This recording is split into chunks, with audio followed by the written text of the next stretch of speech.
Hi hello నమస్తే welcome to sauce TV నేను శివ. ఈ మధ్యకాలంలో మనం చూసుకున్నట్లయితే స్టార్ హీరోలు పెద్ద పెద్ద పాన్ ఇండియా సినిమాలు లేదా కమర్షియల్ సినిమాలే కాకుండా టీవీలో పరంగా మనం చూసుకున్న ప్రోగ్రామ్స్ కమర్షియల్ ప్రోగ్రామ్స్ పరంగా కూడా చేసుకుంటూ వస్తున్నారనమాట. సో అందులో మనకి మంచి రేటింగ్ ఉన్నటువంటి ప్రోగ్రామ్ ఏదైనా ఉందంటే బాలయ్య బాబు చేస్తున్నటువంటి unstoppable with NBK. So Nandamuri Balakrishna host గా ఉన్నటువంటి అన్స్టాపబుల్ అనమాట. ఇది వరుస పెట్టి సీజన్ గా మనం చూసుకున్నట్లయితే 22 ఎపిసోడ్లు అయితే రిలీజ్ అయినాయి ఇప్పటికీ.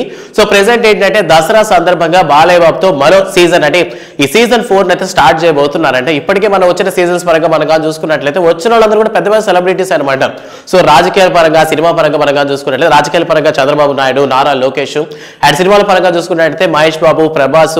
సో ఈ విధంగా వరుస పెట్టి అందరూ రావడం జరిగింది. సో అందువల్ల ఇప్పటికే చాలా మంది సెలబ్రిటీ అయిన తర్వాత నెక్స్ట్ సీజన్ ఇంకెవరైనా సెలబ్రిటీలను చూసుకున్నట్లయితే ఇప్పటికే ఆంధ్ర సీఎం అయితే అయిపోయారు కాబట్టి నెక్స్ట్ ఏంటంటే Telangana CM Revanth Reddy. So next season లో రేవంత్ రెడ్డిని అండ్ అలానే మాజీ మినిస్టర్ అయినటువంటి కేటీఆర్ ని అండ్ అంతేకాకుండా దేవరా సినిమా కూడా రిలీజ్ కాబోతుంది కాబట్టి సో ఆ టైంలో ఎన్టీఆర్ అండ్ కొరటాల శివ వచ్చే ఛాన్సెస్ ఉన్నాయి అనేటటువంటి వార్తలు విన్న తర్వాత ఫ్యాన్స్ అందరూ షాక్ లో ఉన్నారనమాట.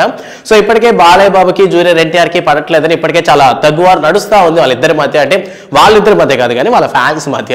సో ఇటువంటి టైంలో దేవరాకు సంబంధించినటువంటి జూనియర్ ఎన్టీఆర్ అండ్ డైరెక్టర్ గా Koratala Siva unstoppable program season 4 కి రాబోతున్నారని తెలిసిన తర్వాత చాలా మంది పిచ్చెక్కిపోయి ఉన్నారనమాట. అసలు ఇది నిజమా అబద్ధమా రూమరా అనే విషయం ఎవరికి అర్థమైతే కాలేదు. సో మొత్తానికి ఏంటంటే ఇప్పటికే సక్సెస్ఫుల్ గా నడుస్తున్నటువంటి ఈ అన్స్టాపబుల్ ప్రోగ్రామ్ లో జూనియర్ ఎన్టీఆర్ మనకి కనిపించబోతారా అన్నటువంటి విషయం ఒక క్వశ్చన్ మార్క్ గా మారింది. సో మీ ఒపీనియన్ ప్రకారం వచ్చే ఛాన్సెస్ ఉన్నాయా, లేదంటే మేబీ ఓన్లీ డైరెక్టర్ హీరోయిన్స్ మాత్రమే తీసుకొచ్చి మేనేజ్ చేయబోతారా అనే విషయం అయితే మనకి ఇంకా తెలియాల్సి ఉంది. సో మొత్తానికి మీకు నచ్చినటువంటి ఇప్పటి వరకు నందమూరి బాలకృష్ణ హోస్ట్ గా చేసినటువంటి ఈ అన్స్టాపబుల్ లో మనం చూసుకున్నట్లయితే మీకు నచ్చినటువంటి ద బెస్ట్ గెస్ట్ ఎవరు, అంటే ఏ ఎపిసోడ్ మీకు బాగా నచ్చింది అనే విషయాన్ని కామెంట్ సెక్షన్ లో మెన్షన్ చేయండి. అండ్ ఇప్పటికీ ఈ అన్స్టాపబుల్ ప్రోగ్రామ్ ఏంటంటే మనకి ఆహా ఓటీటీ ప్లాట్ఫామ్ గా మనకైతే అవైలబుల్ లో ఉంది. సో ఇప్పటి వరకు మీరు చూసిన వాటిలో బెస్ట్ ఎపిసోడ్ ఏంటనే విషయాన్ని కామెంట్ సెక్షన్ లో మెన్షన్ చేయండి.